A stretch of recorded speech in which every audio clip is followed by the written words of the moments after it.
How terrible is West Ham in person? They won in the 88th minute.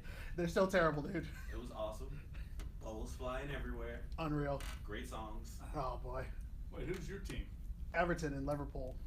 Mm. So no, I have one team. I just know what team. I mean, I follow the entire Premier League, so I knew what when he said he was at West Ham. I was like, oh really? These dudes, I got to take a picture of me. They were sitting in front of me, and like they were like, "Well, what are you doing here?" And I'm like, "Oh, covering the Saints." And they're like, "Oh, they're playing in Wembley." I'm like, "Yeah." They're like, "Can you do us a favor and like desecrate the place? It's where Tottenham plays. That's their rival." Yeah, absolutely. So he was like, "Just go like take a dump somewhere." I like how they think. Thanks. I mean, you don't have to do that. Tottenham already plays terrible in it as it is.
Welcome back, New Orleans, to a Thursday edition, a beautiful Thursday here in New Orleans, Louisiana, the greatest city on the planet. Duncan Holder, the next 2 hours, coming to you live from the NOLA.com studios in downtown New Orleans. And we are pleased to be joined today by a very special guest in the co-host seat, Amos Morale, reporter extraordinaire. I'm glad you did that last part in there. Covers everything at our shop and is sitting in for the esteemed Larry Holder, who's getting a couple of much-deserved days off, and of course Clyde Verdant back in the saddle. Good to have you back, bud. Good to have both of you guys back. Obviously, traveling to London, that's no easy feat, going across the pond, but it looked like you guys had a great time. So much great content from you guys over the course of last week. The story up in the Morstead story, all the things. The roundtable looked awesome. So it's just good to have you guys back, and great work again in London. Have you adjusted, Amos, time-wise to the jet lag? I'm still I got up this morning at like 4:30 a.m. and couldn't get back to sleep. I thought I did, but then went to bed at 8 last night just because I was so tired and couldn't handle it anymore. So, but I think that might have done it. I think I'm good now. Did you get up at an insanely early hour? Oh yeah, absolutely, 3 a.m. Yeah, that's what I'm saying. It's going to be an adjustment. I think I'm going to have to do the over-adjustment and try to stay up as late as I can tonight so I can get tired and get back on a regular cycle. My body clock is way off. Oh, I tried that Tuesday night. Found a trivia night somewhere. Pelicans game. Didn't work. Didn't work at all. Didn't work, yeah. I thought I was back on track, but sadly I am not. You know, it's 6 hours ahead of us here, and I'm just all thrown off. Usually I can get back on track pretty easily. Okay, we got a great lineup. Let me go over the lineup real quick today for everybody. And Larry, I'm sure, is listening at home. Of course, like I do when I'm not here. Loyally by his radio. On his Veterans Rest Or Day. his iHeartRadio app. But we've got a great lineup, we think, and then a little after that, we're going to have Eric Stewart on, a very special guest. Eric is the race director for the Crescent City Classic. He's been heavily involved here for a long time in the local sports scene. Eric worked for the Greater New Orleans Sports Foundation for a long time. Now he runs the Crescent City Classic. He's also the race director for this weekend's Gleason Gras Classic, the Gleason Classic, I should say, which benefits Team Gleason, and looks like they're going to get lucky with the weather. We hope so. This tropical storm Nate looks like it's not going to get through here until later on Saturday or on Sunday. Let's hope it doesn't get through here at all. But we'll talk to Eric about this weekend's race and also about the Fall Crescent City Classic. That's at 10:45. And then in the second hour, we have a very special guest, Ryan Clark, former LSU star, does a lot of ESPN analytical work, and also runs a camp, which I think you're familiar with, right? Called Traction, I guess, down in Baton Rouge. Yeah, he works with a lot of local athletes. Go, work on their speed, techniques, all of those things. So, a lot of the kids that are coming up that you're going to be seeing playing not just college football, but all kinds of college sports are working with this guy, and he's kind of on to a lot of the names that you're going to be on in a couple years. Yeah, and Ryan does great work on ESPN. My first year at NOLA.com and the Times-Picayune, then, was 1999. I covered LSU. I was the beat writer then. Ryan was on the team. That's how old I am. Ryan played safety, and that was the Josh Booty, Rohan Davey, Craig Nall trio of quarterbacks the last year under Jerry DiNardo. And I just distinctly remember Ryan back then. He was a go-to guy to talk to, very mature, had intrinsic leadership ability even back then, and would always speak his mind. So I knew he one day, if he chose to do so, would be great in media. And I think he's terrific on ESPN. Oh yeah, absolutely. And he'll be our guest at 11:30. We'll talk to him about the state of the NFL right now. It's kind of been a crazy first month, and also about the state of the LSU Tigers, which I'm sure he's got some very candid views on that. And if you want to get involved in the program, you can call us at 260-1280, 800-364-1280, and of course we're broadcasting live on YouTube via Clyde Verdant's, what is it, Vimeo? What is this setup we have here, this fancy thing? So what we use here in the studio is called Amivo. It is a company, it's owned by Livestream, so it's one of the Livestream hardware and software products that we use to stream live straight to YouTube. It's an AEP.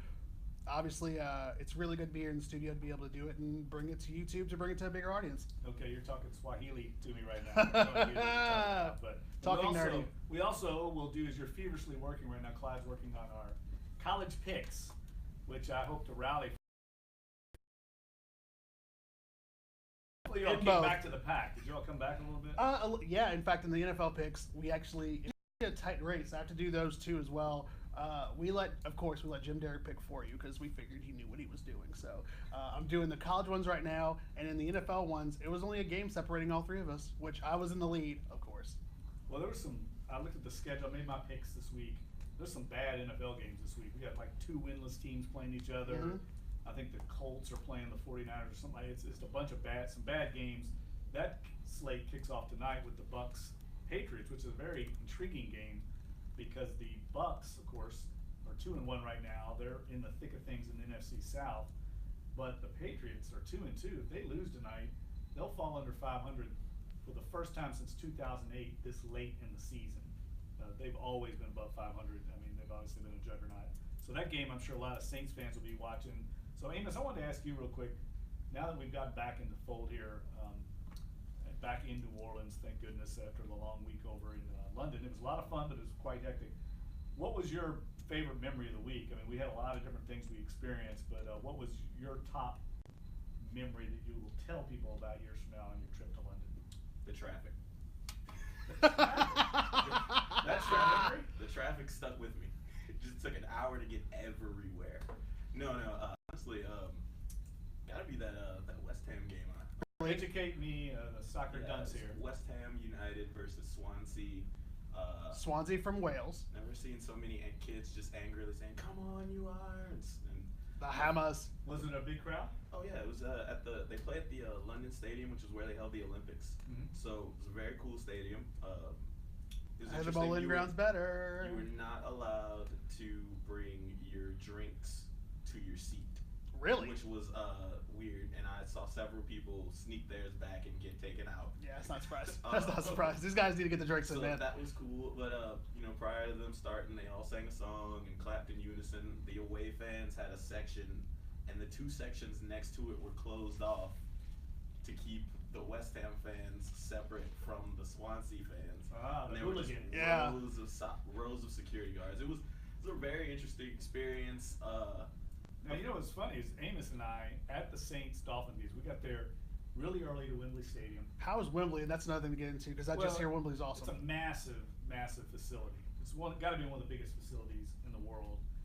Not just the seating capacity, but just the facility itself. Yeah, that giant aesthetic arch yes. that goes over the stadium. So Amos and I get there early, and we decide we're going to go down. I have some friends that wanted some Premier League gear, and I waited all the way to Sunday to decide to go get it. I thought, well, where else better than Wembley Stadium, right? They're going to have a huge pro shop. So we fight through this massive crowd to get down to the concourse, wind our way around this huge facility, and get to the pro shop, and it's closed. What?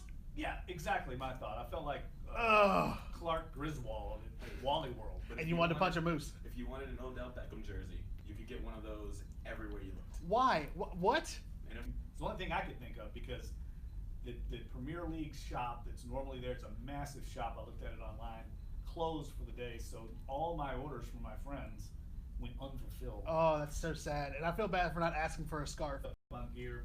Yeah. Right? Somewhere before that, right? Yeah. At West Ham. At the West Ham, but you also got the cool gear at Saints practice, right? So yeah, they were switching out or got a new shipment, so they were letting everything go for £10.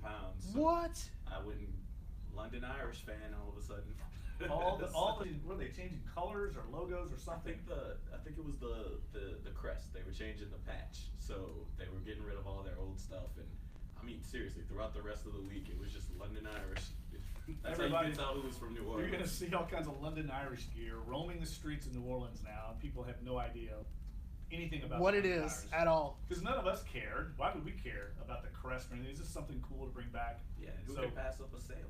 Yeah, and it was interesting. What was your take on the British media and their coverage during the week? Because you got out there at Saints camp every day. Were you surprised? Anything? I thought they were really aggressive. They were an aggressive lot. No? Yeah, I thought that, but I mean, I kind of expected that. This is a team, or they only get what two, 3 NFL games a year. So when they get these guys here, and this, if you look at who's been going, they had some big names here: Adrian Peterson, Drew Brees. So they wanted to get what they could get while they could get it. So I could kind of see it, and then it was coming on the heels of the anthem protest, and every Uber I got to, that's all the Uber drivers wanted to talk about was our president. So it didn't really surprise me how much and how many people, how they were, really so aggressive about trying to get what they wanted to get. So I mean, I'd do the same thing if I don't know, Ronaldo was here. Yeah, fair. I mean, there was some scrums. I mean, the scrum around the players, they were jockeying for position, and that happens in America. It happens with us over here, but not like that. I mean, they were elbowing. There was a little skirmish that broke out between the cameramen during Mark Ingram's press conference. Oh yeah, he was looking over at him, and did not know what was going on. It was a crazy scene that everybody. But that's how they work over there. They're very aggressive. They have all the tabloids. One of the producers told one of the cameramen, "Look, why don't you just take tomorrow off?" Because he wasn't able to get the shot. He got beat out. Got boxed out. I think the Saints were a little taken aback by how aggressive they were. But look, the Saints delivered. I thought they had one of their best performances of the year in that game. And now they've got an open date this weekend. What are your thoughts on them going forward now? At 2-2, they've rallied. Thank God Larry's not here today because he was in full-scale panic mode. Yes, he was. He still is. He still is. I mean, he's been doing this how many years? And in 2 games in, he's ready to jump ship. Yep. And they've righted the ship a little bit. What do you think about this team? You've been around them now. I like the confidence they have. I think they've got a quiet confidence right now. They're not cocky by any means, but I think they really believe they've got something special going on. Yeah, one of the sound bites they have liked to use and replay throughout training camp, throughout the preseason, even these first 2 games, is that confidence comes from demonstrated ability. And, this is 2 weeks in a row where they forced a few turnovers. Defense has played well. They've gotten enough of a pass rush. The cornerbacks are playing well. The linebackers have been real consistent. So that defense is obviously playing with a lot of confidence, and the fact that they're getting results on the field. You take a really good Carolina team that had been, scoring points and hadn't allowed a lot of points. You hold them to 13. You pitch a shutout against Miami, which Miami's offense isn't really good. They're awful. there. I'm a little biased, but It's like a key Louisville player there. they're doing this in the doctor would prescribe, but I've taken away from these last 2 that this defense, obviously the attitude clearly is different because they're able to make plays and they're able to consistently make plays, and they're not letting teams that have been able to get success against them in the past, just like with that caliber of offense, they're not letting that happen anymore. So I think that's something that you got to take, and if you're a fan, that's got to be something you got to be excited about because that's what this team has been missing. The past 4 years is just a defense that can play well enough, and that offense is starting to come together. Kamara, I think, is in line for a much bigger season than even I expected. He's a future star. Yes. I mean, he's a star now. I think. I think the future is now for him. They're riding him. I mean, 10 targets against the Dolphins, and the thing that you also have to be encouraged about if you're a Saints fan is the cavalry's coming. I mean, the reinforcements are coming. They should get Taron Armstead back soon. Delvin Breaux at some point is going to be back. Willie Snead should be back. Some of the key players on this team that have been sitting out should be coming back at key positions. I think this team's got a great chance to make a really nice run here in the second half. All right, we're going to take a break, and when we come back, we'll also go over some of the college games. We'll make some of these early college picks, look at the LSU game against Florida, and maybe the Tulane-Tulsa game, which looks like there's been a change in the starting time for that game because of Tropical Storm Nate. You're listening to Sports 1280, NOLA.com, the iHeartRadio app. We are Dunc and Holder.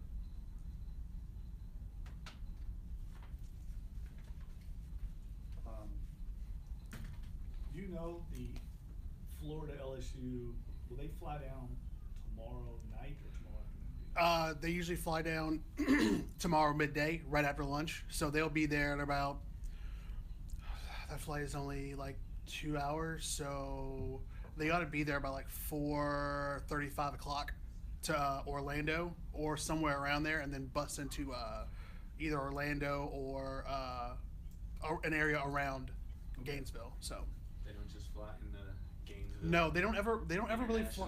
International Yeah. Multi-terminal airport. No, they usually, depending, because we talked about this last year.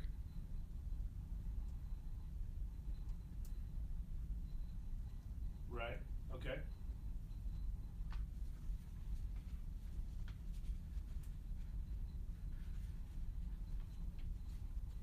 Right, right.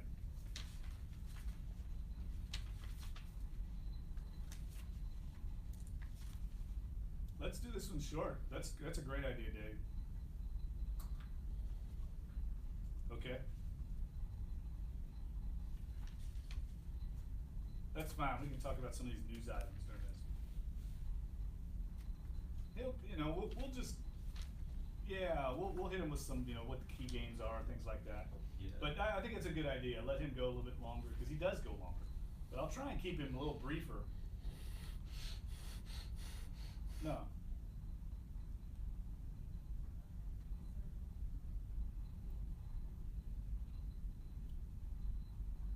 That's a great. Oh, you're going to be at Rummel Holy Cross? Yeah. That should. I know. Oh, whoa. Hey. Amos is not a Rummel Raider. Hey, I went to high school in Houston. I'm a high tower hurricane. Is that how you learned how to speak so good? All right. All right, Dave. That Texas public school education right there. Brother Martin. Crusaders. It's funny though. It's funny. People have said that, hey, yeah, you look like a Brother Martin kid. Andrew Lopez told me that. Oh, and he went to Holy Cross? Yeah, he went to Holy Cross, so I think he meant it as an insult. Probably, knowing him.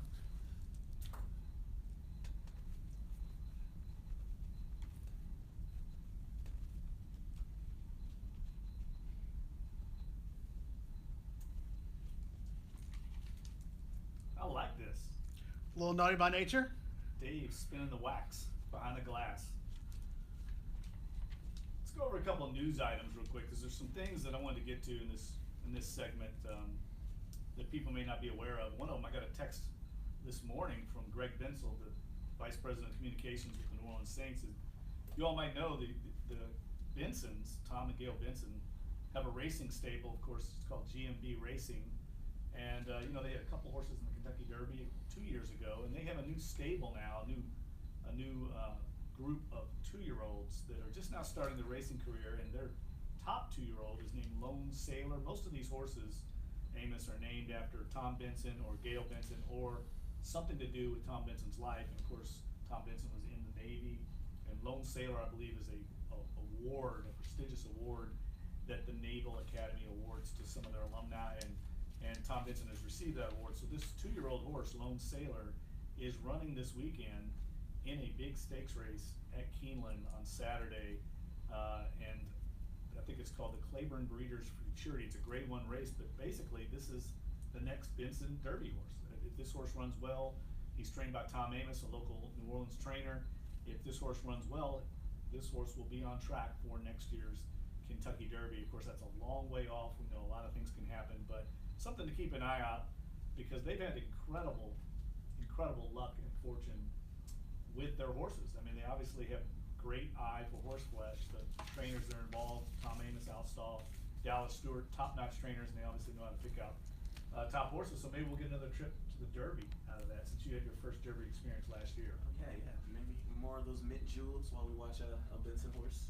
You had a good time, didn't you? Oh yeah, it's a fun event. I think New Orleanians love the Kentucky Derby. A couple other things real quick. I alluded to this before the break. Tulane Tulsa was scheduled for a 3 o'clock kickoff at Ullman Stadium on Saturday. They've moved that up. This is nothing official yet. I've just seen it on Twitter. I've reached out to Troy Dannon, the athletic director there, to confirm it, but it sounds like they moved that kickoff up to 11 o'clock to kind of get ahead of Tropical Storm Nate, which looks like it's going to be coming into our area. Unfortunately, the tracking pattern kind of has it going a little more west than we originally thought. Jeff, it is official now. So it is official now. Yeah, and that's probably a smart move to get out ahead of it. The weather right now in New Orleans is spectacular. Let's hope this weather continues on, because we've got a lot of events. Not only the Tulane game, obviously saw the high school games this weekend, and then we'll talk to Eric Stewart at 10:45 about the Gleason Classic. And no one wants to run in pouring down rain, even though I've done it a million times. Let's hope we get some good weather and this thing comes through later on Saturday or Sunday. But what's your impression of Tulane's start so far? I mean, I think they've done pretty well. All things considered, they played Navy close. They won that 50-50 game, if you will, against Army. They weren't going to beat Oklahoma. So far, I think they've kind of maybe even exceeded expectations. Yeah, you gotta like what they're doing.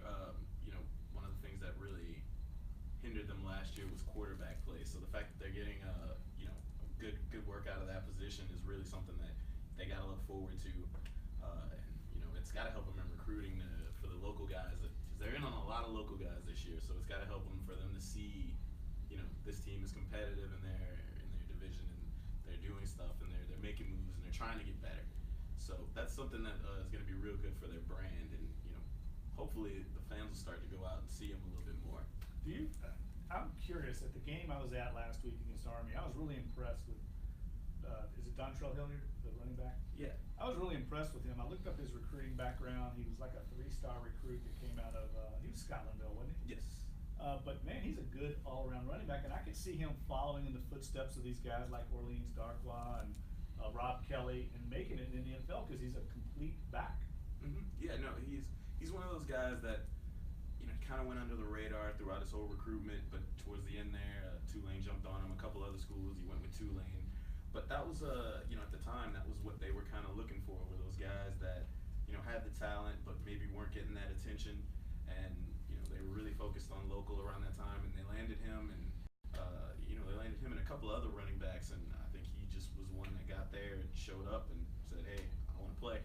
Well, I can tell you this, if I'm a running back recruit in Louisiana and I can't go to LSU, I would love to go play in that offense, because you're going to get the rock. That Willie Fritz's offense is going to run the ball, and there's so many great running backs in this state that somehow slip through the cracks that don't end up at LSU. I'd be going there and playing. I mean, it's good competition in the American Athletic Conference, and I think they've got things going in the right direction under Willie Fritz. I mean, that was a big win they had against Army, so we'll see if they can continue that momentum against Tulane. All right, we're going to take one Oh, okay. Well, let's do this. Let's go to one caller here. We got somebody, Josh from Sacktown out in California. Josh, what's going on, buddy, out in California?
All right, let's do this, Josh. We're going to take a break first, and Amos and I'll come back and we'll give you our thoughts on both those items because they're both really good questions. So let's take a break. We'll come back, and we'll also hear from Jim Derry about the upcoming weekend prep action. You're listening to Sports 1280, NOLA.com, the iHeartRadio app. We are Dunc and Holder. You want to chime in on that when we get back? Yeah. And then we'll go to JD.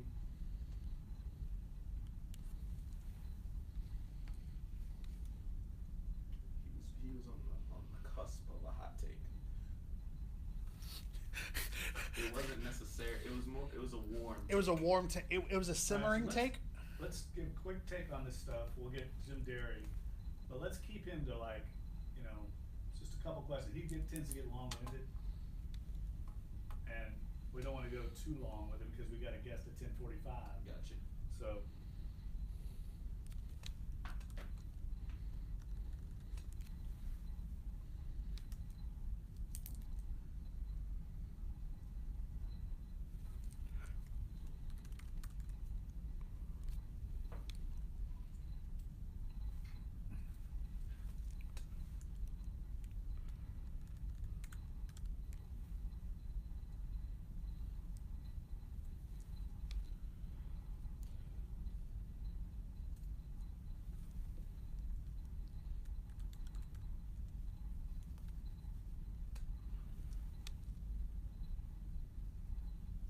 He's got his game of the week tonight. Mm-hmm. Yeah. Yeah, I'm gonna be heading up to that one. Yeah, me too. Lot of playing in that one. Really? Yeah, it's basically a JUCO game. Perfect. Yeah, we're gonna just do about 3 or 4 questions. Well, we got to be out at 10:58, right? So I'll keep the last guess pretty short because it's just going to be a 5-minute kind of preview of the races. I usually on those things we don't want to go more than 5 minutes, I think.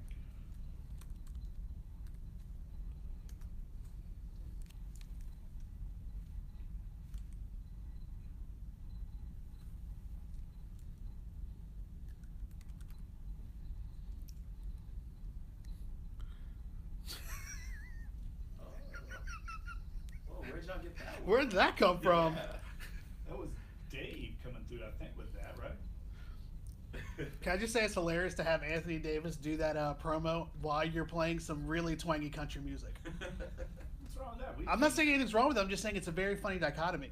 That's all. AD played at Kentucky. Maybe he picked it up there in Bluegrass State. Yeah, that's a good point. Maybe you need some Kanye West playing in the background of that one. Well, I'm sure AD does listen to Dunc and Holder. It's the best show in town, and he'd be smart. Best show in America. Pick up some education. So we got a quick guest here, one of our favorite guests of the week, who we visit with every week right here. He's also one of our co-hosts, Jim Derry, the NOLA.com preps guru, analyst, dictator of all preps in the New Orleans area. JD, Yeah, JD, have you recovered from your stint here in the co-host seat?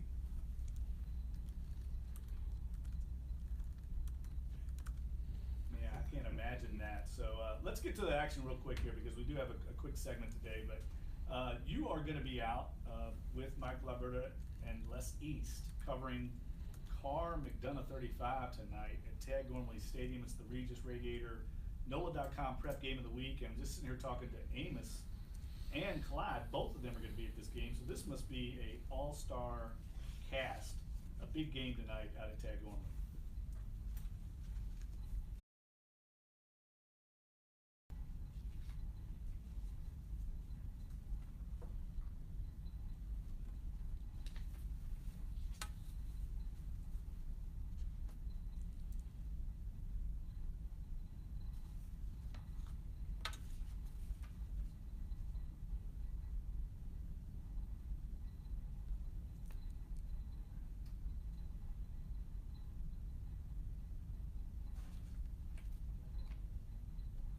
A lot of guys on both of those teams are going to be playing on Saturdays. Who are some of the names that you're going to be looking at?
And look, the action doesn't slow down any again on Friday. You got a big game over in your neck of the woods over on the North Shore.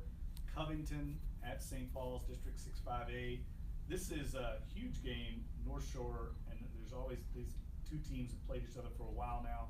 What are you looking for in that game, JD?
All right, and then tomorrow night, our very own here, Amos Morale, is going to be out at Rummel Holy Cross.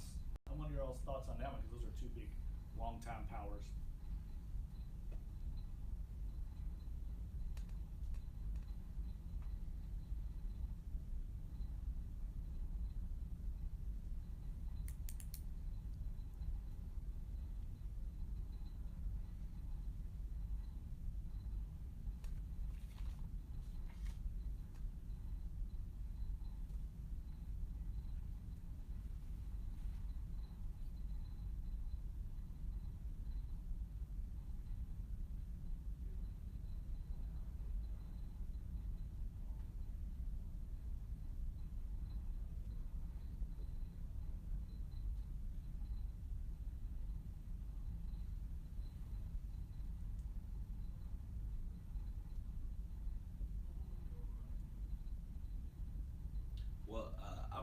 is going to be, one of those real physical games, real heated, a little chippy, considering that you've got Chandler Fields, who was Holy Cross's quarterback last year, going against Jade Moran, who was Rome's quarterback last year, was the backup there.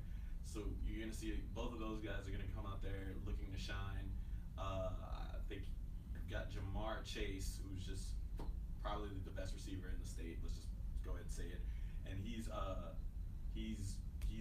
they're gonna have a hard time covering him. And if they triple team him, there's so many other options with Evan Francione, Jeremy Walker, even Coy Moore, a 2020 prospect. There's so many options. So I could see Rummel's offense creating a lot of problems for that Holy Cross defense. But then again, Holy Cross has got some weapons, just like you said. So I think this one should be fun. Should be some points on the board. And JD, what other?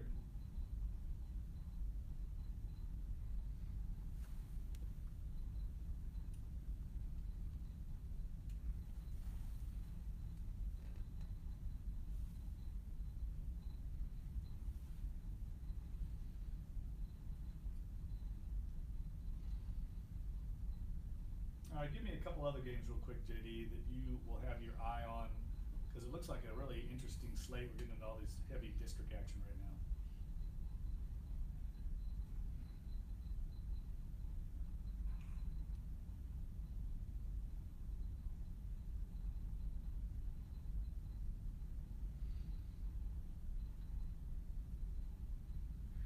You got Higgins, the Hurricanes.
Jim Derry, preps guru for NOLA.com, the Times-Picayune, and JD, we always will look forward to reading all your coverage, your whole team's coverage here online at NOLA.com and the Times-Picayune. We have it covered wall to wall. Thanks, JD. Thanks for being on the program, buddy. All right, we will take a break. We'll head back in a minute or two right here on Dunc and Holder Sports 1280. Coming right back. All right. Do you want to ask anything to Eric? Do you have anything to ask him? I'm not a runner, man. No, just ask. You might just want to ask him what the route is. When you want to get a question in and you want something, just kind of give me a sign if you want to do something. I got you, but not a runner. That's good. Jeff, you might just want to ask him what the route is. I think it's in the Bayou St. John area, Yeah. Mid-City. Oh yeah, no, I'm gonna ask him about it. Larry wears these. No. Larry has his own. He kept He them. took his, Oh. the ones that Jeff wears are the ones that he has as well, that he did not save for you because clearly he thinks very little of you. I'm saying, man. You got these tiny ones that can barely fit over my Dude, head. I saw those two and I was like, who bought these? What's up?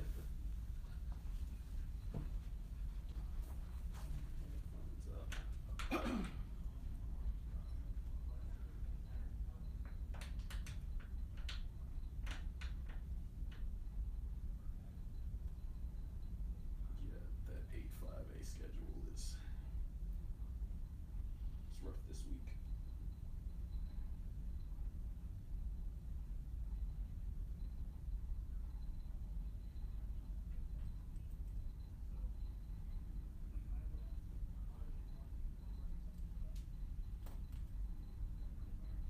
Awesome. Thanks, Dave.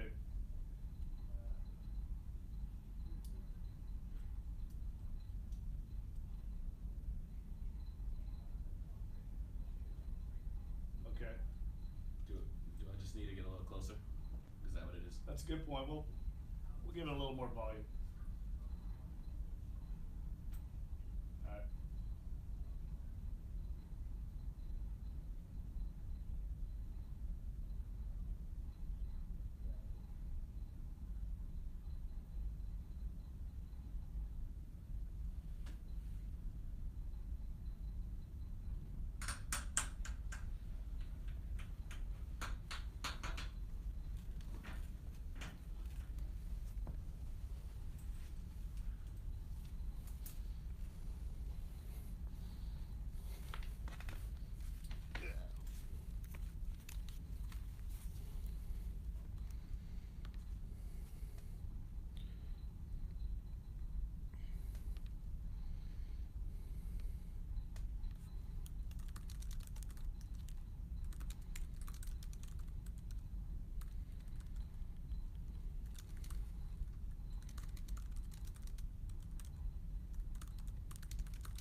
That says twerk out.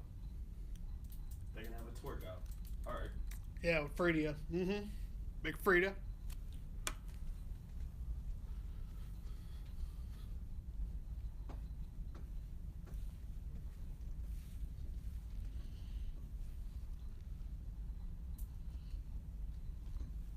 Clyde is throwing down. Is this Hip Hop Thursday? Because if so, I am enjoying it.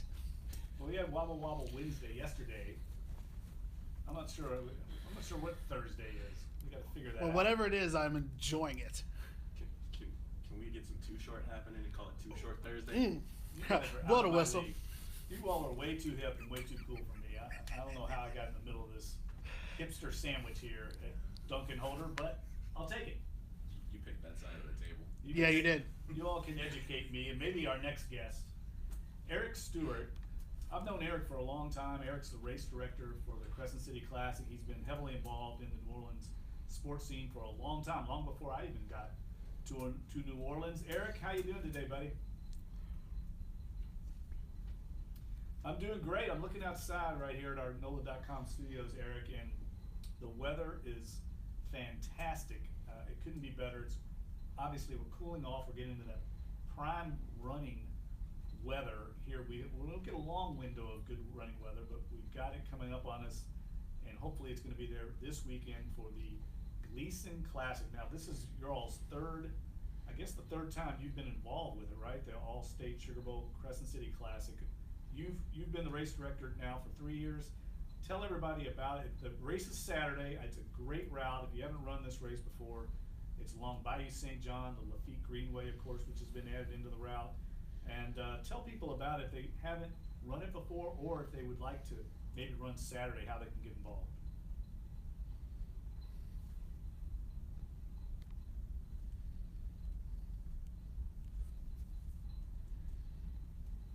Of course, yes.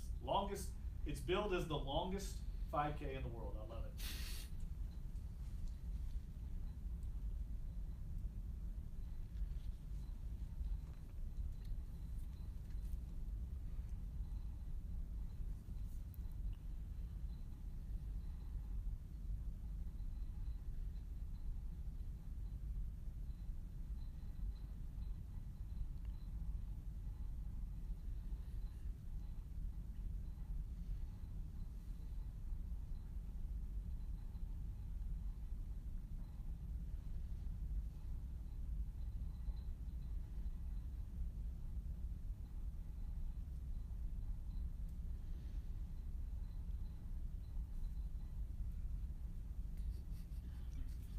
Nice.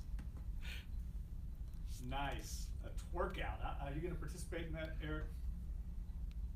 Are you going to be involved in that, or are you going to oversee it in your role?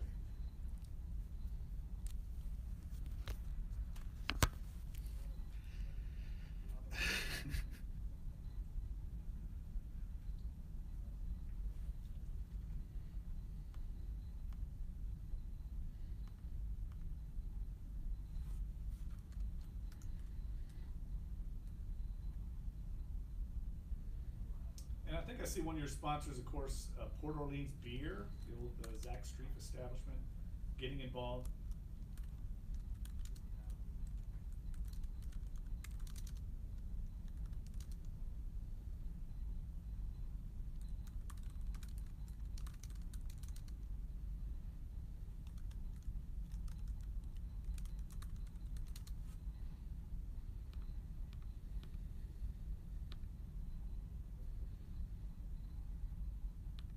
Yeah, you all have done a great job with this race, and it's gotten bigger every year. And I love the route right there along the water, and then you can go down the Lafitte Greenway, and then finish up right there at St. Margaret's. And Steve's always out there with the whole Team Gleason crew. It's a great cause.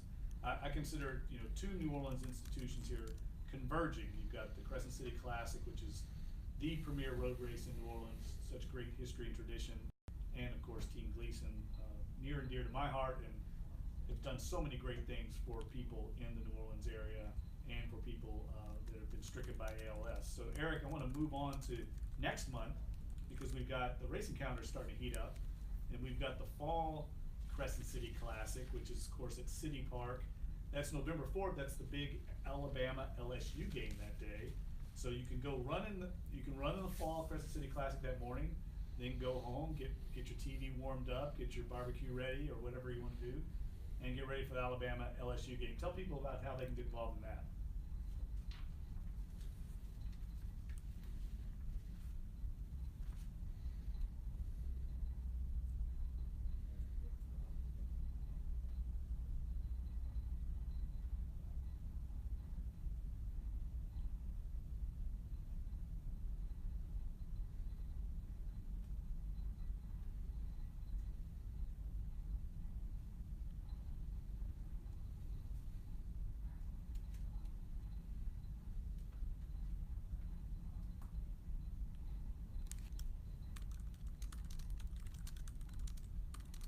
Yeah, and it's the traditional route, right? It's the one you all have had for the last few years.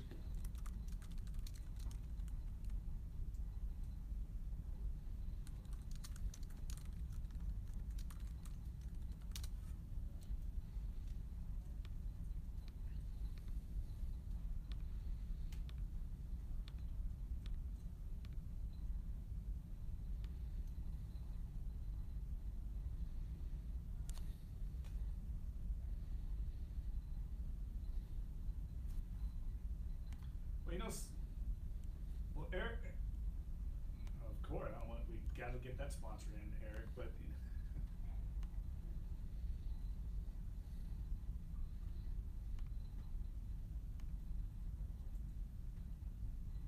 no, they're heavily involved in the community. A great example of an institution that is involved and tries to make the community prosper around it, gives back to the community. The Sugar Bowl people always have done a great job there. And I wanted to ask you this before we let you go.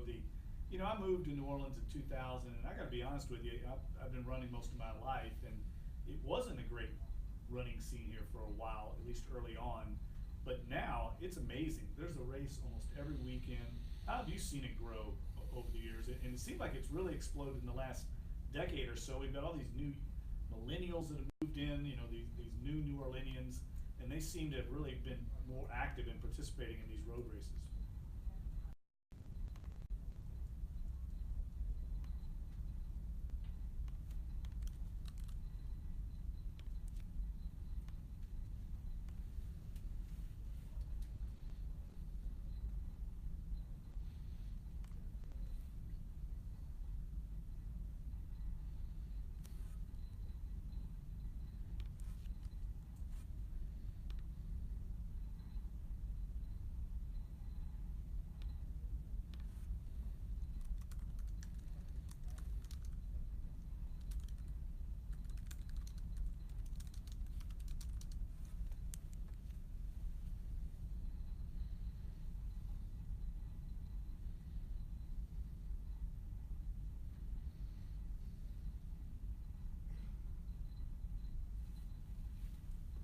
Yeah, I've noticed it just on the weekends when I do get in some of these road races.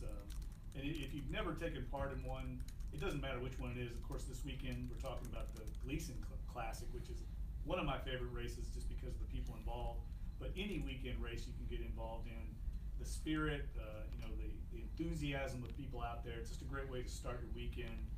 You're healthy, obviously running, but also I think just the community spirit. And most of these races do go to very good causes around the city. So let's remind everybody again, Eric, it's 8:45, right, on Saturday, out at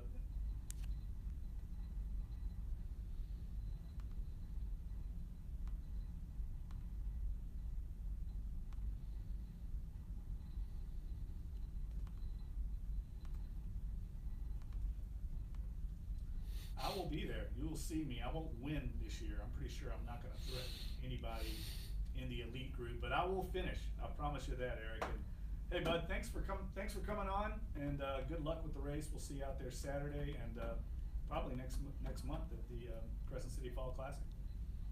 All right, thanks. That was Eric Stewart, race director for Gleason Graw Classic, and we also I keep saying Gleason Graw Classic. It's the Gleason Classic, and he's also the race director for the Crescent City Classic, which is the premier road race in New Orleans. And you're telling me, Amos, you've never been a runner? You're so fit. You seem very healthy. I can't believe you haven't run. That's relative. It's an optical illusion. It totally is. I was a swimmer, and I've just never been a runner. Never transferred that swimming athleticism to the road? No? The most you'll get me to run is if there's a line at Popeyes. I will Holler. run to the front of that one. But Popcorn nuggets at Popeyes. What is so fun about, Spicy strips. I can tell you though, guys, what's so fun about running these road races in New Orleans is it's in New Orleans. So you have people in costume, people come out, that spirit, that infectious enthusiasm that New Orleanians have. It is in these road races. You find all types of people there. Everybody's having a great time. And that's around sundown. What's dusk?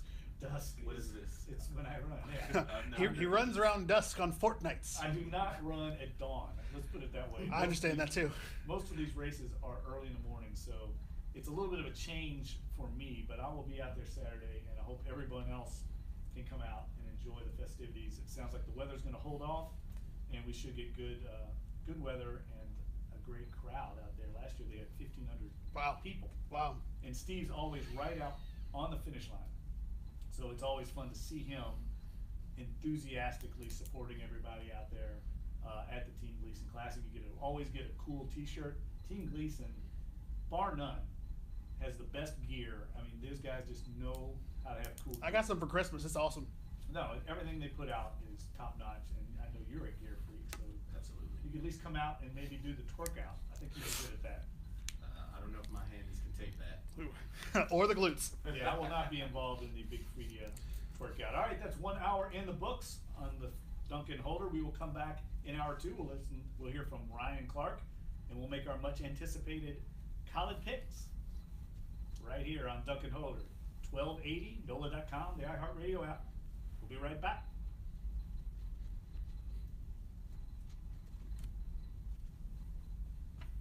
All right, 1 hour down, dog. We should probably get back to Josh and Sacramento's question. Yes, I was about to say we have that time now, so we're good.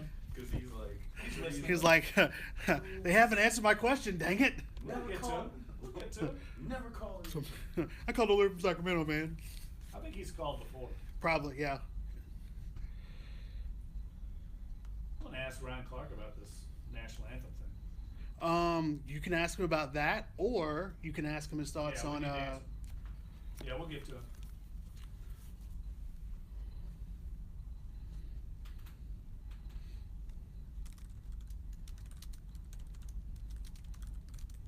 No, that's fine. I'm with you.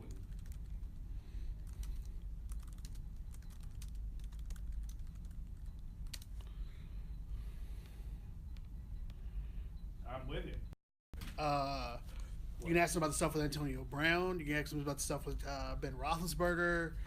All the stuff with AB. And the, Yeah, I know. He's weighed in on that. Oh yeah, yeah.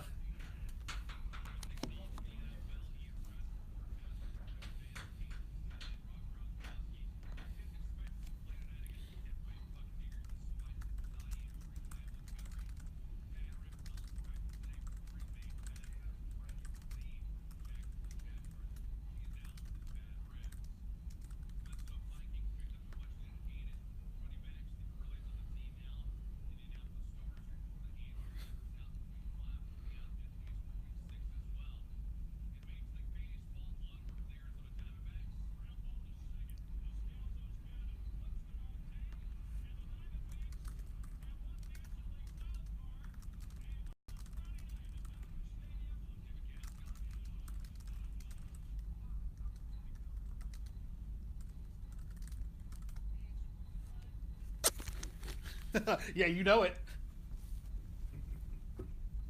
I'm glad you remembered. That would be, if we could do that, Dave, for real though, that would be sick. Okay, sweet.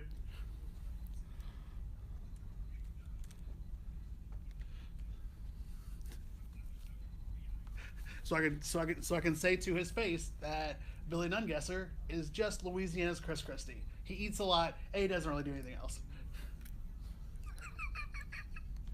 And then he does bad things and doesn't help the state. All right, so we'll go to the picks probably early on. Okay. You know, half hour before Yeah. we go to Ryan. Yeah. You are, if you've got them compiled. I've got him. Oh yeah, I'm ready to go. Mm-hmm.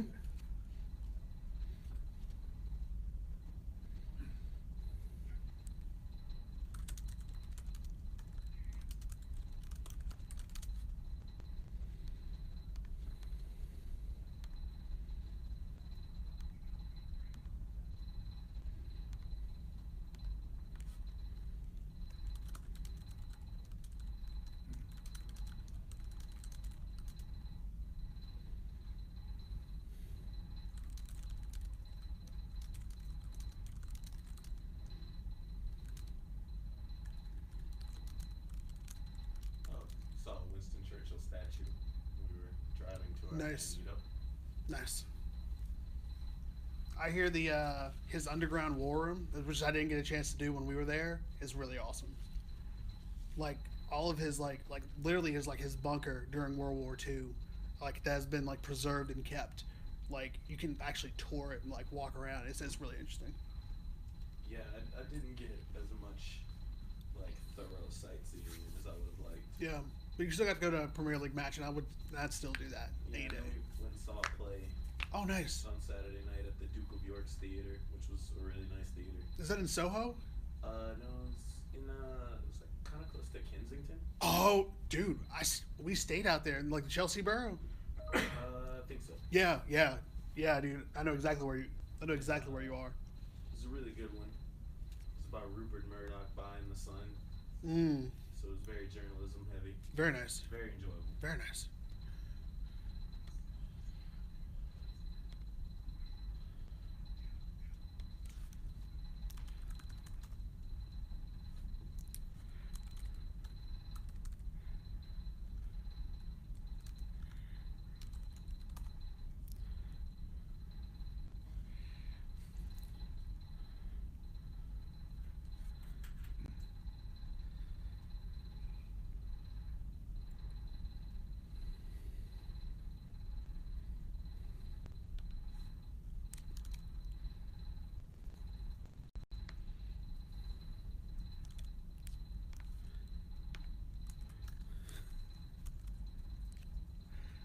Sounds good.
Welcome back to hour 2 of the Thursday edition of Dunc and Holder. Sitting in today for the esteemed Larry Holder, Amos Morale, and also Clad Verdan over on the social media desk. Is that your desk now? Is that Yes, what I it's would. Yes, this is absolutely my desk. This is where I get most of my work done, real work, called? We had an like action- looking up gifs. We had an action-packed first hour. We had Jim Derry, our preps editor, going over the weekend slate of games, starting tonight with a big game. And We also had a chance to visit with Eric Stewart just now recently about the Crescent City Classic, the Fall Crescent City Classic, which is next month and this weekend. The Gleason Classic running on Saturday over in Mid City.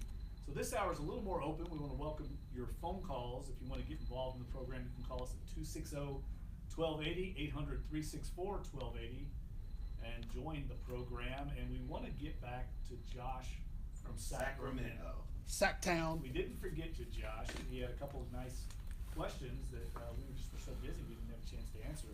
But he asked about Adrian Peterson, and I thought that was interesting because we still get a lot of people talking about Adrian Peterson. Over in England, when we were over there that week, a lot of the British media talking about Adrian Peterson.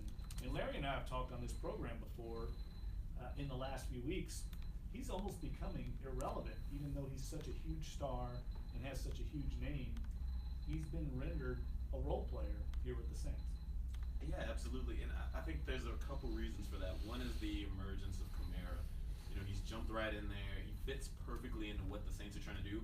And he's just a talented guy. You know, he's fast, he's shifty, can catch the ball very naturally. And that's something that they really demand out of their running backs in this offense. So I think that's part of it.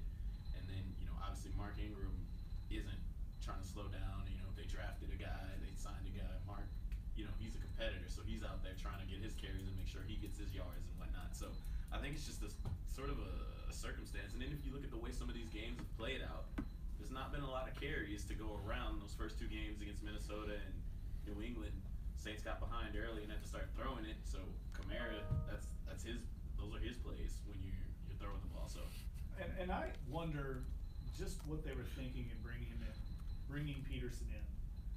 You know, I know it's easy to say now in hindsight, the way things have played out, they obviously don't really need him. But Josh asked about, you know, finding a rotation and getting Peterson his carries. I think that's the last thing they need to worry about right now. I think they need to get the passing game going a little more. But right now, trying to fit in Adrian Peterson into the running attack when you've already got Ingram who's running well, Kamara can be your change of pace back and fill in. I think Adrian Peterson gets his carries when he gets them. You don't worry about it. They don't need to become this. They're never going to become this triple-headed Hydra running back by committee backfield. They have Drew Brees and Michael Thomas, and soon to have Willie Snead. I mean, this is a passing team that also wants to be able to run the ball. I don't know how Adrian Peterson fits into that equation. Not even just that. You know, you mentioned Michael Thomas, but Ted Guinness had a very good couple last few games.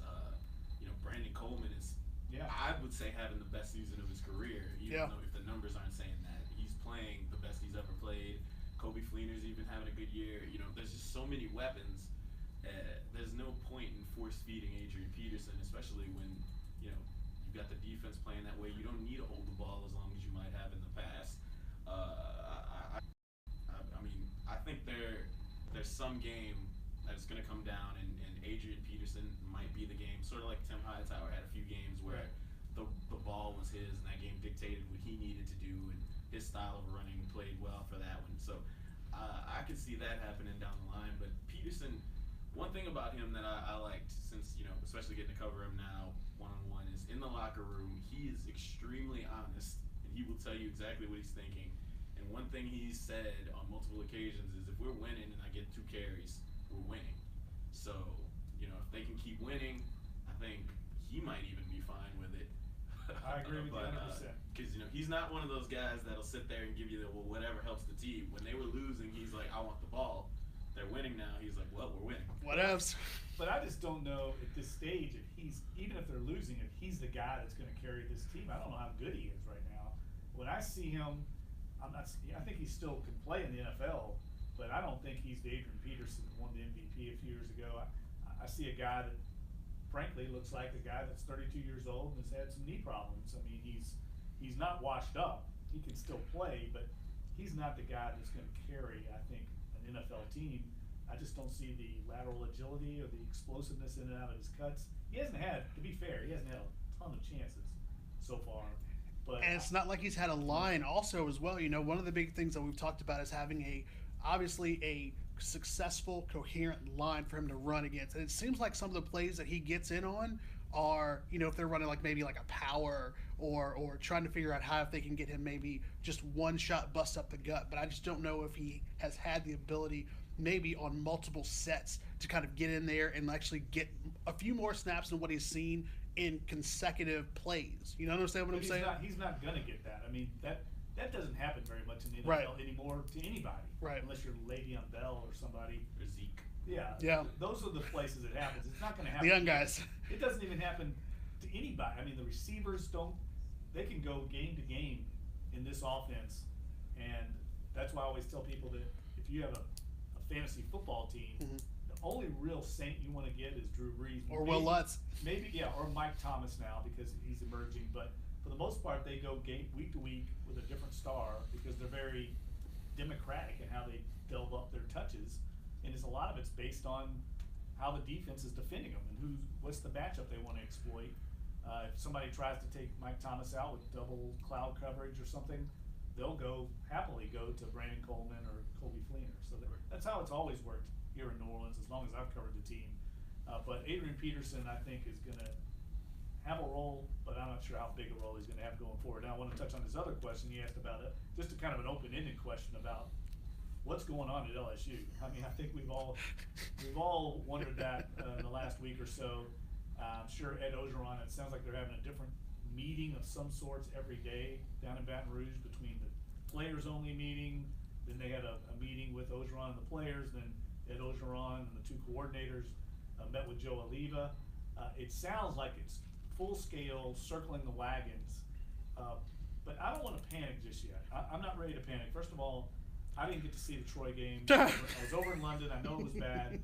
But Troy's a pretty good football team. Yes, they are. Right? Yes, they are. Absolutely. They played Clemson pretty well last year, right? They did. Running back. I think it's a classic case. Maybe I'm wrong. You saw the game? Oh, yeah, watch the entire thing. Did they just underestimate them? Did they lay an egg? How would you describe it? Okay, I would probably describe it in just a very handful of quick ways. Number one, the first play of the game, now knowing especially what Ed Ogeron said after the game, with Nick Brissett getting the first carry of the game and fumbling in basically the LSU red zone, giving Troy an opportunity to walk in and waltz in and score. That was the biggest thing because that turned the tide immediately. You're already down 7-0. And then the second thing is, for me, it felt like, and it is true, that the offensive and defensive lines who have been injured, who they've shuffled, have not been the same, have also caused major problems because you're going up against a Troy team that is very experienced, that is very on both sides, and they just pushed them around. And then by the time that LSU started to figure out both offensively and defensively how to get some turnovers, how to actually move the ball down the field, it was too late because there was nothing they could do. I mean, they were down 24. It was 24-7 before they were able to get too big of a hole, and they were not going to come back from it. So at that point, you are literally going against the clock, and you're going against a team that knows that they're going to run the ball as much as possible to kill the clock as well. Yeah, it sounds like one of those things. We see it happen all the time. Every year in college football, there's these kind of survival games where the big power almost gets upset, but they manage somehow to come back and win the game. It sounds like they just got in too big a hole to come back. Well, wasn't it the other part of his question was if Orgeron drops these Florida and Bama games, right? Are we gonna fire him? Right. No. Right. That's just if you're Joe Oliva and you fire him 5 games into his tenure as the head coach, you're basically accepting the L right there and saying just fire me. And you're basically paying $20 million to coaches who are no longer at your school. You're paying $12 million to Ed Ogeron, and then you're paying still close to about $12 million to Les Miles. So that money is, and I mean, just like we talk about the NFL, that's dead money. Like, you're not putting that into your program. You're paying it to the guys who are not here. Relax. It's not. And I turned it to a friend of mine over the weekend. I said, because if Tom Herman would have came here, Tom Herman would have had the same problem. He would have had the same thing to deal with. So see what he's doing at Texas? He'd had the same problem at LSU that Ed Ogeron has now. I said, it's almost as if we were playing, like at Barcadia, like that huge game of Jenga. Like if we were playing that huge Jenga game and you're blaming the last guy who had no moves that you left him with for knocking down the Jenga tower. He had to come in last year, 4 games in, after they fired Les Miles, what they should have done the year before, then comes in, saves that season with a team laden with NFL talent. This year he has freshmen, sophomores, some juniors, and very few seniors. That was going to be a recipe for disaster anyway. Well, yeah. But nobody expects them to lose to Troy and get Right. blown out by Mississippi State. I mean, look Right. at Mississippi State since then. They've gotten trucked by Georgia and Who else? Tennessee, Georgia and Auburn. Auburn. Yeah. I mean, not even competitive. They got blown out in both games. Auburn is still a game on the LSU schedule. Yeah, it is too. But then should we be talking about the SEC as a whole? Because there are now questions about the SEC as a whole. That if you're not Alabama, what are you doing? Well, if you're not right now Alabama and Georgia, what is everybody doing? After they lost to after Mississippi State lost a couple weeks ago, Dan Mullen only has 2 wins against teams in the top 15. No, it's Alabama and the 11 dwarfs or 10 dwarfs in Georgia. Yeah, but I mean Tennessee, Butch Jones. Butch Jones has won the last 3 or 4 bowl games, and they still want to run him out of town. Remember we were talking about Kevin Sumlin getting fired? Look what he's done. And But here's what I'd say, Mr. Ed Ogeron apologist. I'm not. I just call for sensible heads. That's all. Your alma mater is showing your colors. But I'm just calling for sensibilities. I think LSU fans have a right to be upset with just the way the team's played. It's one thing to lose. It's another thing to just being. I mean, you don't get blown out by Mississippi State. This is a team that they've beaten, I think, 16 of the last 17 times, and had won 8 or 9 straight in Starkville, and they just get destroyed in that game. Okay, so you give them the mulligan, the game that they laid an egg, but then they come out and lose at home to Detroit. You get one of those games if you're at Ogeron. You get one egg-laying performance. You don't get 2 in your first 5. That's the problem. Now we see that Brigham Young isn't any good. Yeah. We thought that was a very impressive win. Yeah. I don't think they've won a game, have they? I think they're 1-5 now, I believe. they're 1-5. Yeah. So this is not a typical Brigham Young team, and even the Syracuse game was not all that impressive. So when are we going to see this talent, even though it's young, 4- and 5-star talent? Yeah, I agree with that. I agree with that. But all this talk about having meetings with your coordinators, meeting with your athletic director, this has nothing to do with what's going on in the field. This is exactly the same typical overreaction to people and their fans specifically, and their need to feel validated in all of their criticisms and claims. Let this team work out its kinks. Let them do it. They're the ones on the field. They're the ones who get paid to do it. And the coaching staff gets paid to get coaching paid. staff. So, Like you said, get paid. I like that. Yeah, right? I like your point about cooler heads prevailing, because I do think we're jumping to conclusions here very quickly. All right, let's take another break. We'll come back and do our college picks when Clyde can really revel in his glory. Oh, yeah. And we'll get Amos's picks as well. And then we'll dive into Ryan Clark around 11:30 or so. You're listening to 1280, NOLA.com, iHeartRadio app. We are Dunc and Holder.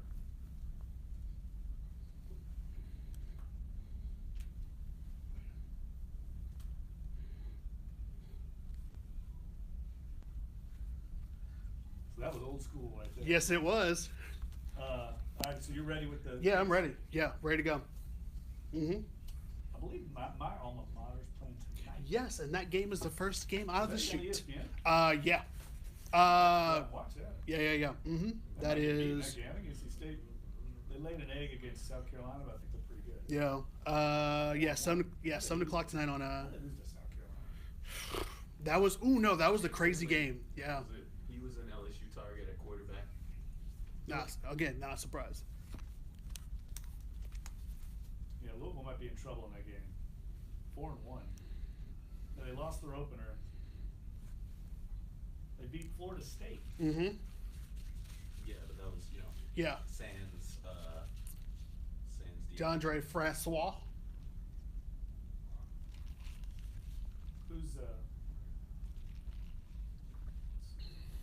favored in that game? Which one? Louisville. Louisville is a 3-point favorite. Really? Yes. Jeez, I don't bet on sports, but Man, that Lamar Jackson. I'm telling you right now, we've got Still some. got that I think we've got some good games this weekend. I really do. Like in terms of like making you think about these numbers and who they are and where they are. My little brother calls him Lamar because he said, it's funny because he said whenever he'd be around town with his like team stuff on, people would come up to him, man, how about that Lamar Jackson, because of that heavy Kentucky accent. So he said it sounded like they were saying Lamar instead of Lamar. So like he'll like if Lamar does something, I'll just get a text that's just Lamar. Lamar J. That Lamar Jackson.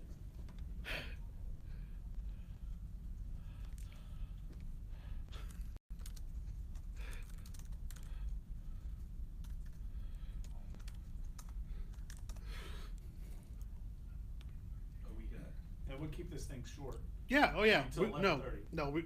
It'll be quick.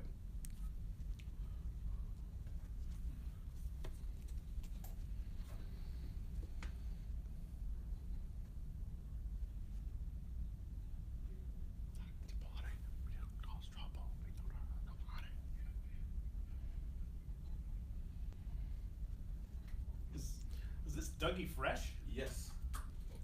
Yes. We get a little Lottie-dottie. story. Yeah. Right. Coming on.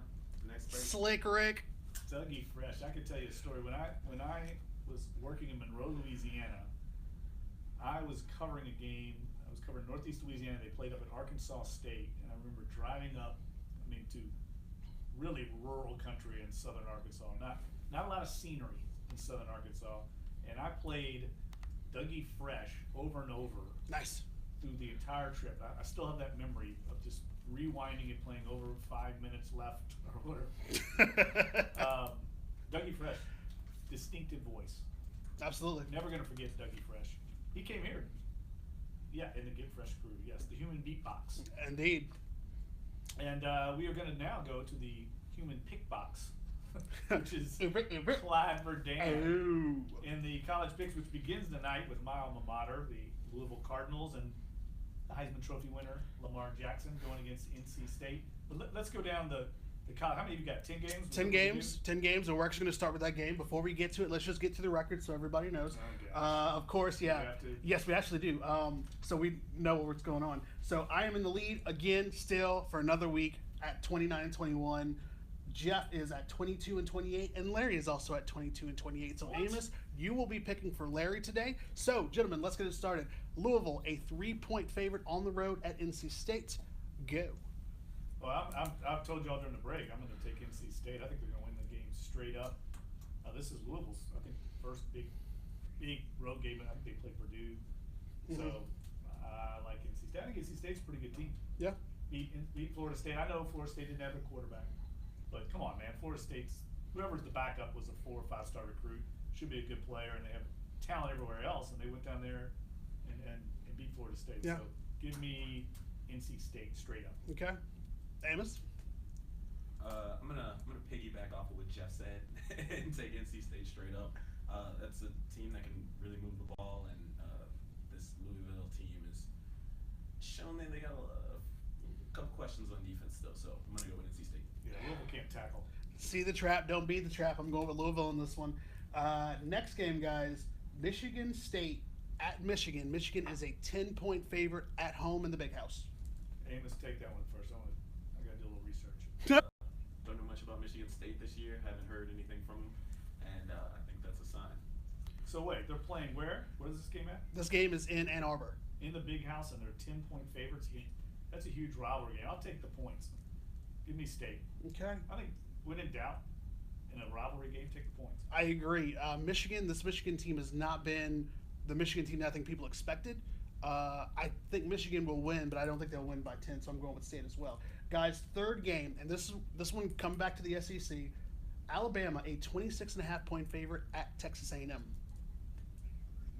26.5 points at Kyle That's Fields. insane. That's a crazy line. Yeah, but they've beaten the spread that's been 20-plus points each of the last 2 weeks. Yeah, they're a juggernaut. I'll lay the points. I'll lay it with. No, you know what? Give me A&M. I'm going to take the points. I think Alabama's due a little bit of one of those games where they just kind of go through the motions, and they'll easily win the game but won't cover the spread.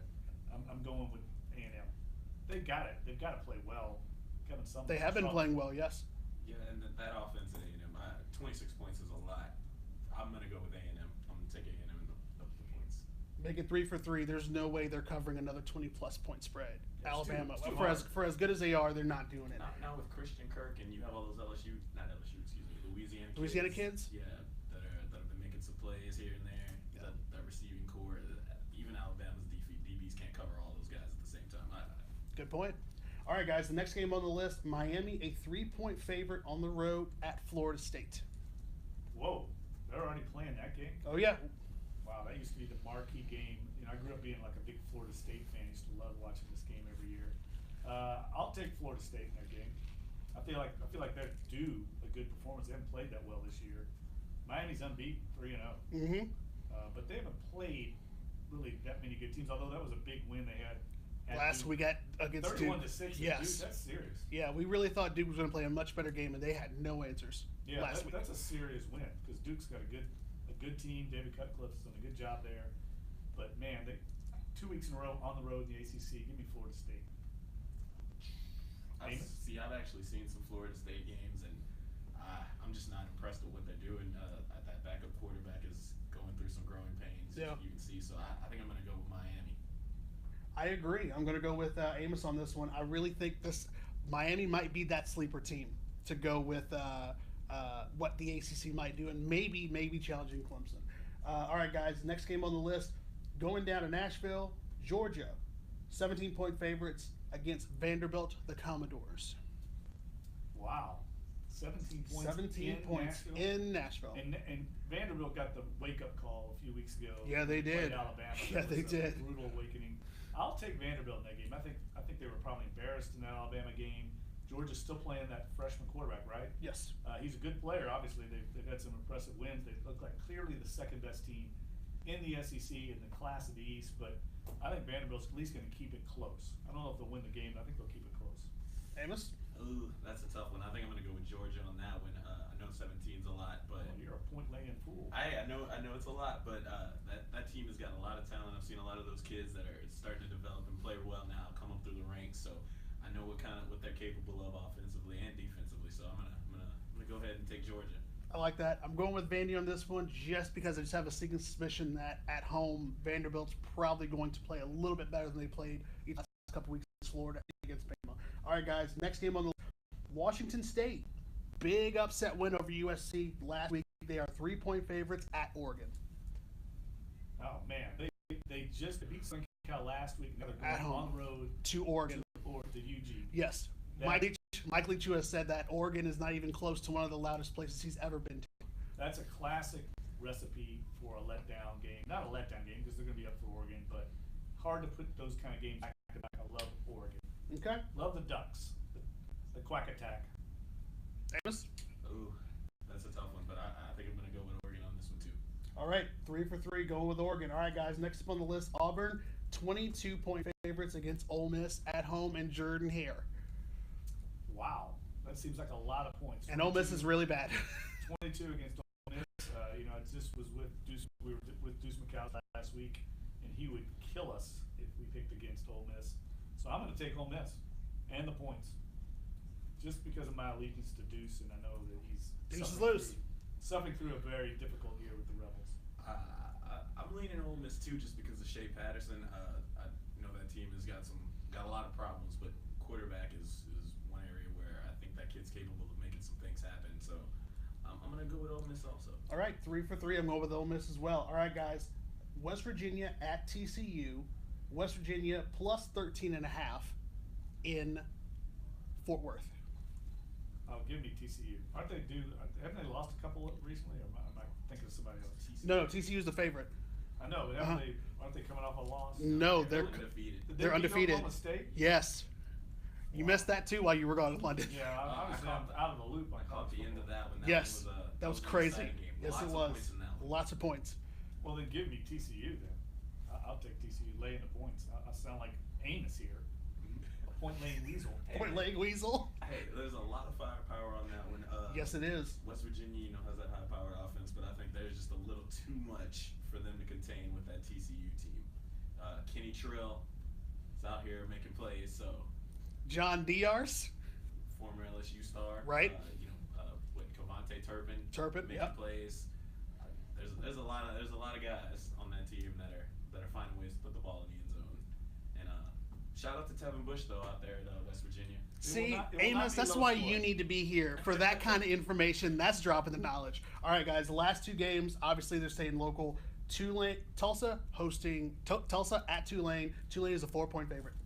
Give me the Greenway. I'm riding the momentum. Big win against Army. I think they're going to come through. Yeah, let me take Tulane. Gonna have some recruits on campus. Gotta impress them. Same thing, guys. Tulane all the way. And then, of course, the last game, big game, LSU at Florida. Florida's a 2.5-point favorite in the swamp. I'm taking LSU in this one against all common sense. Everybody is down on LSU. I think they're going to be a team with their backs against the wall. They rally. I'm not a big believer in Florida right now. They got quarterback issues. I think the defense is going to play a lot better. Dave Aranda will have his troops rallying. I think it's going to be one of those field goal games, and I think LSU could win that game straight up. LSU's got to have had this one circled on the calendar after last year's loss. So I know I did. LSU. I trusted LSU last week. I've trusted LSU a lot. I'm not trusting LSU this week. I'm going with Florida. All right, guys. Okay. So let's see how it ends up this week. All right, another round of picks, and we will see how we fare. I'm sure you will have all the tallies. I'm starting to doubt that 22-28 record you've got me down. I'm good at the maths. We need like some kind of Price Waterhouse accounting. This isn't the Oscars, dude. Verify these picks. This but- isn't the Oscars and the Emmys. All right, let's take another break, and when we come back, we're going to hear from Ryan Clark for these games coming up, and also on the first quarter of the NFL season, right here on NOLA.com and iHeartRadio app and Sports 1280. We are Dunc and Holder coming right back.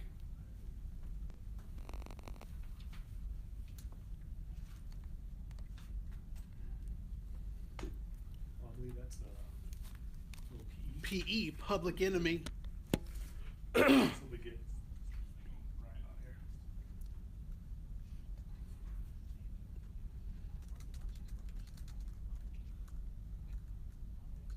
Muted.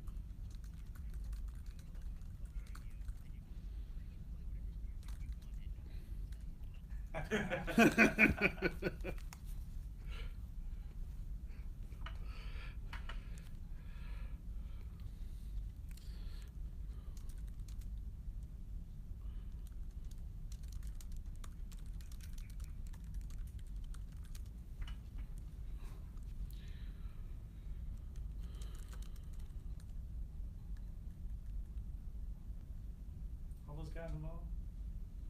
Brad Creston.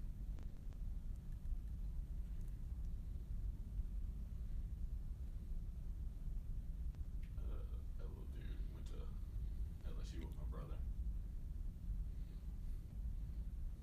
Okay.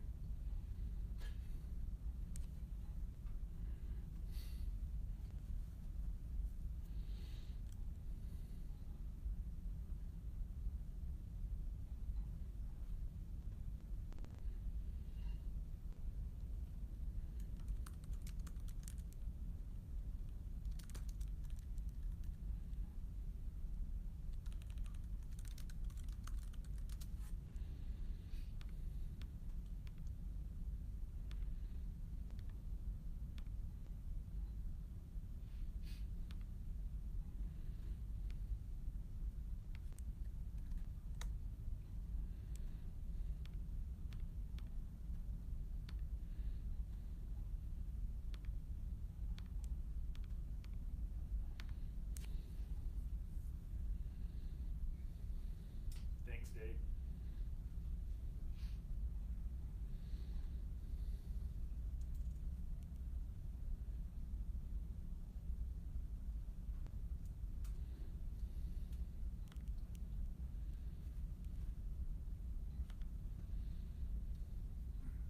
Maybe you want to chime in at some point? Yeah. I'll jump in on this one.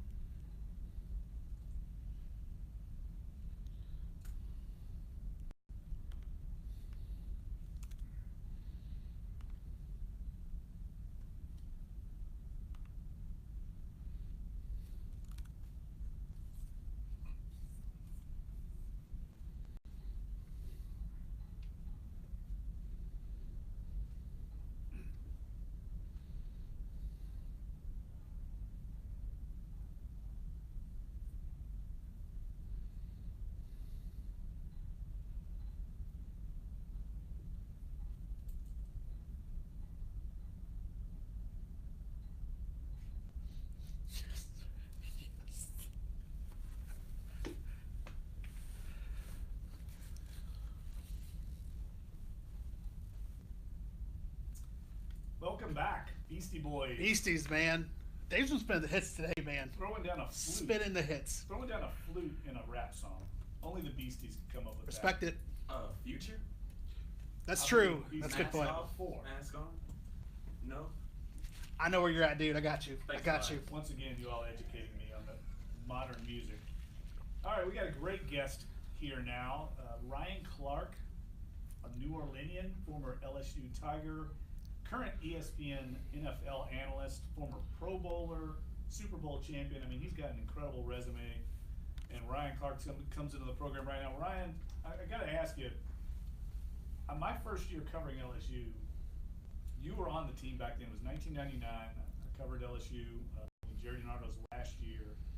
And, man, that was a crazy year. We all kind of knew that Coach DiNardo might be in trouble. And it changed over. And, of course, they brought in Nick Saban at that time. That was his first year in 2000. But I'm curious, how many of those guys, I mean, that was a really talented team you all had. A lot of guys went on and played in the NFL, Josh Booty, Rohan Davey, Mark Roman. How many of those guys do you still keep up with, your former teammates back then?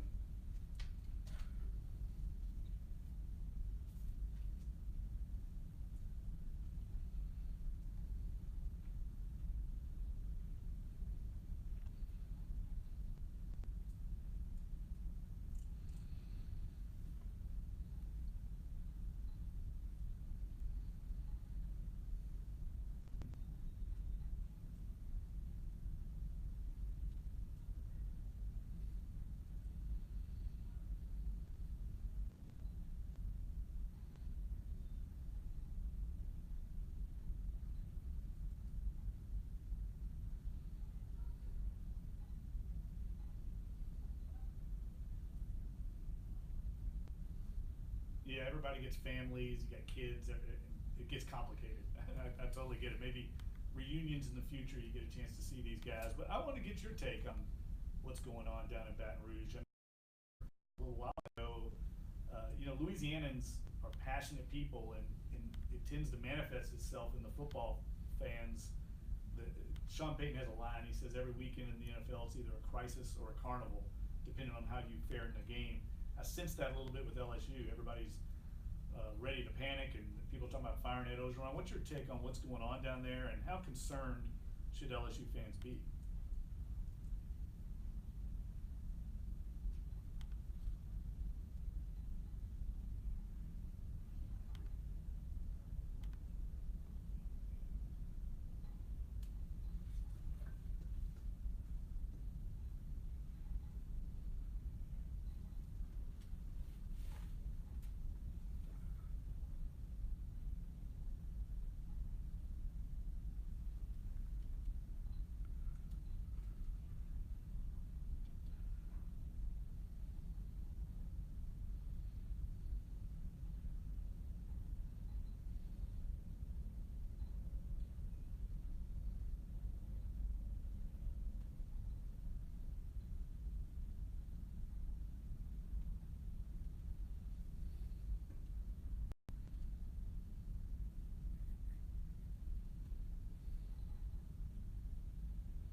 Yeah. Do you think that he's sort of coming in with I guess a little bit of an unfinished deck just because of the way recruiting had played out the last few years and all the guys departing for the league?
Ryan, obviously, we're talking to Ryan Clark, NFL analyst at ESPN, former LSU Tiger, and New Orleanian, great New Orleanian. And Ryan, I know that you run into a lot of prospects at your Traction Sports Performance Institute down in Baton Rouge.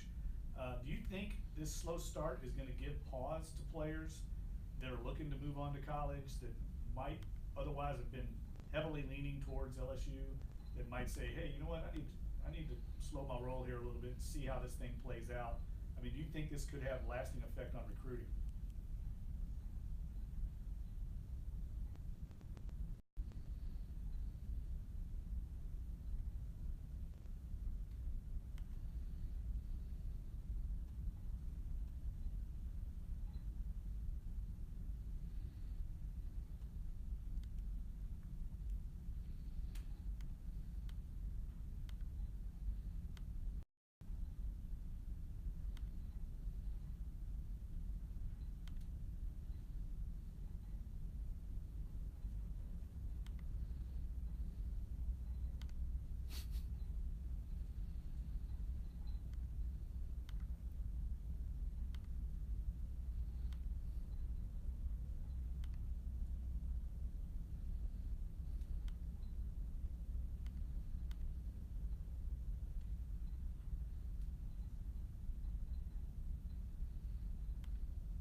Oh, just what do you think of the way that they're working these young guys in?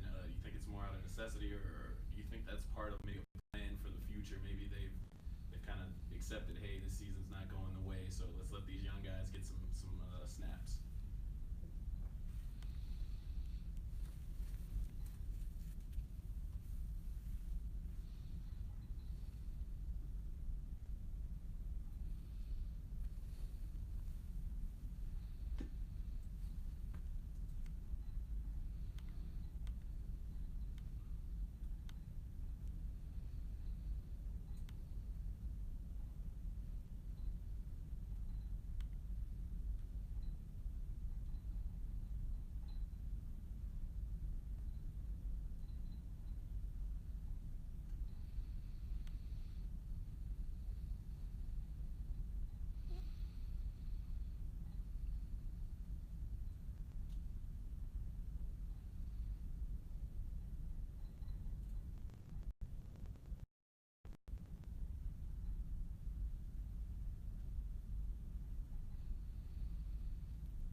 Ryan Clark, ESPN analyst and former LSU Tiger. Ryan, I want to switch gears, get your thought real quick on the start to this NFL season, man. It's been even more unpredictable than usual.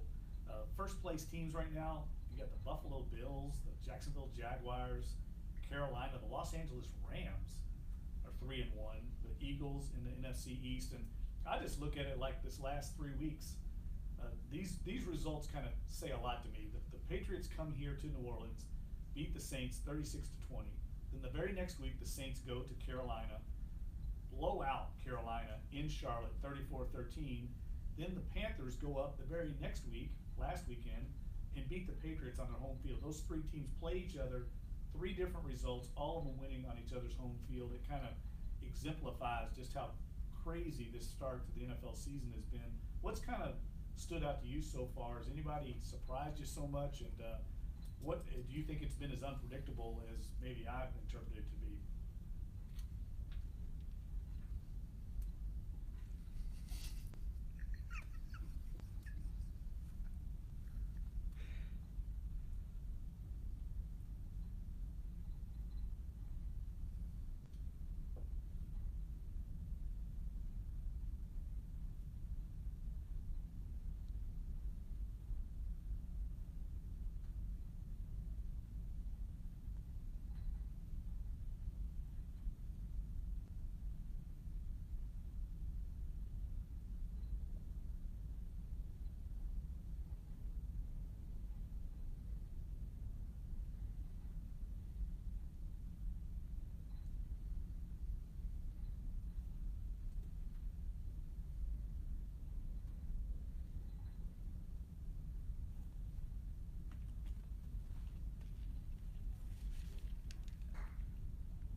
real quick, but just let people know how they can get.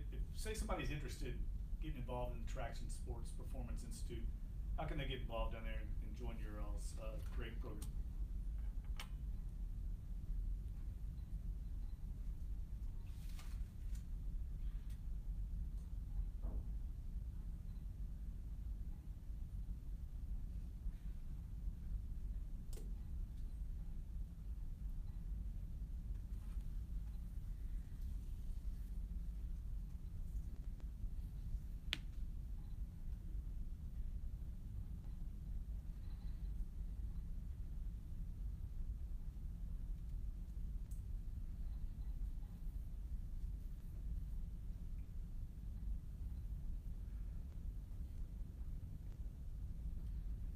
All right, Ryan Clark, thanks for joining the program, Ryan, and best of luck to you all down at the Sports Institute. We'll see you down the road somewhere, and see you on ESPN, of course. And you can follow him on Twitter at @TheRealRClark25. Thanks, Ryan.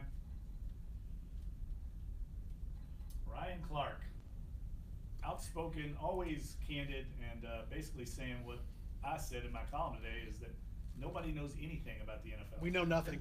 We know Not nothing. a single thing. All right, let's take our final break here. We'll come back to Duncan Holder and we'll get some finishing thoughts with Clyde and Amos. You're listening to Sports 1280, the NOLA.com and iHeartRadio app. We'll be right back.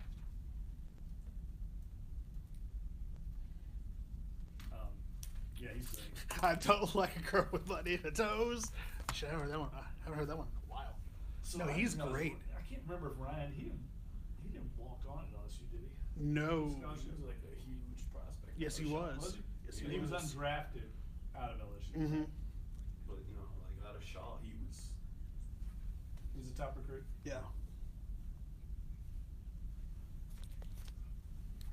To make you feel old, I think one of his kids is actually a student at LSU now. What's that? Yeah. His kids is actually a student at LSU. Yes. Really? I'm trying to remember which one. Yeah. I can see that.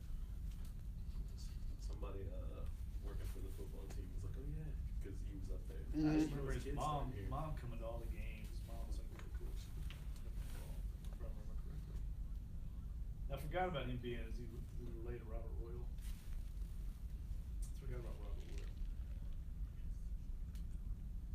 Trev Falk. His name's Yeah, Trev. Yeah, let's say we robbed Trev. I was like, oh wow. He was out of like Shreveport, wasn't he?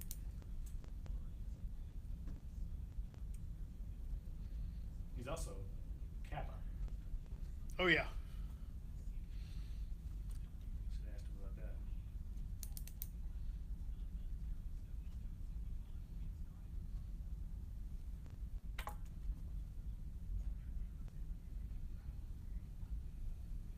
So he's got 3 kids. Jaden, Jordan, and Logan. All right, let's see.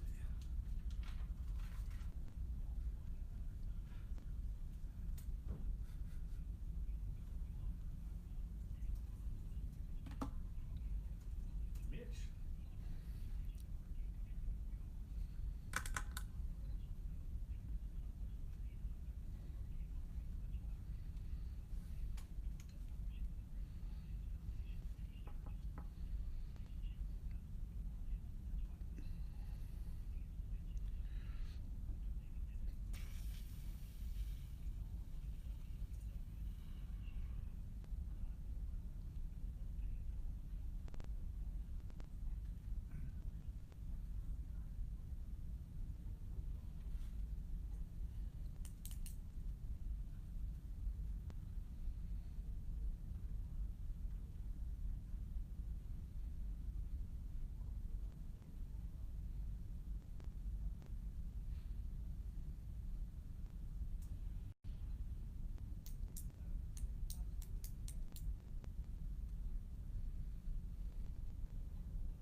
This is like my workout music. When I work out, I'm not surprised this is your workout music at all. It's like my Pandora station that I listen to. It's the. I would love to see Jeff Duncan's Pandora list of his own creations. I would imagine there's like a Christopher Cross one, real mellow and rap, just boom in your all face. 80s rap. That's what I like. Old school rap. That's right up my alley. That's what I grew up listening to. I didn't realize Jeff had kids. That's great. I have a variety, a mixed variety, a lot of different genres. I like That's that. why I love I respect that. Dave's spinning the wax behind him because he's got all kinds of different music. Tomorrow we'll have Country Fried Friday. Tomorrow I should plug this. Herbie Teope is going to sit in for Larry Hodey tomorrow. That should Along with the winds of winter. should be an interesting ride with Mr. Teope. Can't wait. I'm not sure how it's going to go, but we're going to give it a whirl. We'll see. Herbie is of course, the Saints beat writer for NOLA.com and the Times-Picayune, and wrote a great column last week about the national anthem controversy. Herbie, of course, military, served in the was the Army? Yeah, for over 20 Over years. 20 years. 20 years. And actually, Mickey Loomis, the Saints general manager, came up to me at Wembley Stadium late in the game. Once the game was in hand, he came up to me and actually wanted me to relay how much he appreciated that column and how impressed he was with Herbie's stance on that. He said he had no idea. He knew he served. He knew he was a military veteran, but didn't know he'd served that long, and just was really impressed with Herbie's column. So we'll talk to him a little bit about that because I think he got a lot of reaction, and he's been very active on Twitter talking about it and defending his stance because it's a very polarizing subject. But I wanted to get your thoughts real quick, Amos, on something Ryan Clark talked about, and that is the potential impact of the slow start at LSU on recruiting. We've already seen where Kelvin Joseph is decommitted. How big of a loss, assuming that is how big a loss is that for LSU, and you think that could become contagious if this team continues to struggle? Well, if he doesn't decide to go to LSU, that's a kid that is very versatile. He can play all the DB positions. He can play cornerback. He can play safety. You can put him in a nickel. He's got the speed. He's got the strength. He's one of the athletes that could play everywhere you wanted in that defensive secondary. So he'd be a big loss. And obviously that was a position that they kind of loaded up on the last few years. So they're not, if they don't get him, they're not in too much of a dire need. They're playing a lot of freshmen this year in the backfield, with Kerry Vincent, Greedy Williams, Todd Harris has gotten in there a lot. So, they're playing a lot of young guys, so they're not super in need of quality DBs right like that. But The optics, right? Yeah, it's more of an optics thing that, your top prospect, if you can't land your top prospect in the state, what does that say for you going forward? I know obviously in the class of 2019, they're recruiting a lot of big names in the state, so they're hoping to land some of those guys at DB, and they're in on some national names. I know a couple kids out of Florida that are big time. Patrick Surtain is one of the guys that they're really looking at DB. So, but I think it's one of those things where Ed Orgeron said, I'm putting a fence up around the state. Right. And if your top target leaves, Well, he comes right off offensive. losing all these top players to Alabama last year, and he made a point of emphasis that we were going to stop that tide from going out. And here, it's already starting to fall apart. And if that happens, that will signal the end of LSU football because they've got to be able to continue to keep these top players home. And I think this is maybe a conversation for later on, and I'd love to, again, have Amos on for this, along with like Jimmy Smith, and just like a roundtable almost of just talking about recruiting as a whole. Where's recruiting at, not only for LSU, but where's recruiting at nationally in 2017 and going forward? Just for the simple fact of, you're right, just like I feel like I see in basketball, kids are going wherever they can play. They want to play. And now because of that, how does that affect football, and how does that affect guys who want to go and play the right way or play early a lot? How you need to go find that place, whether it's at a Troy or whether it's at Florida State. How do you do that, and how does that change how you go about it? we see everybody's on TV now. So what's True. the only thing that's separating?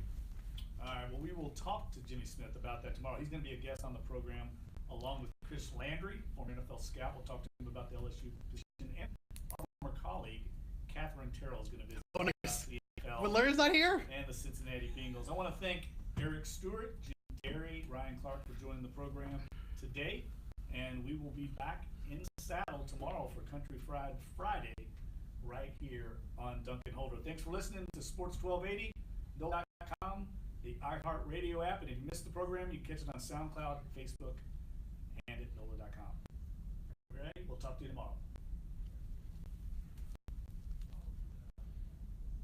A little shaky on the outro again, but yeah. All right, thanks, Dave. Thanks, Dave.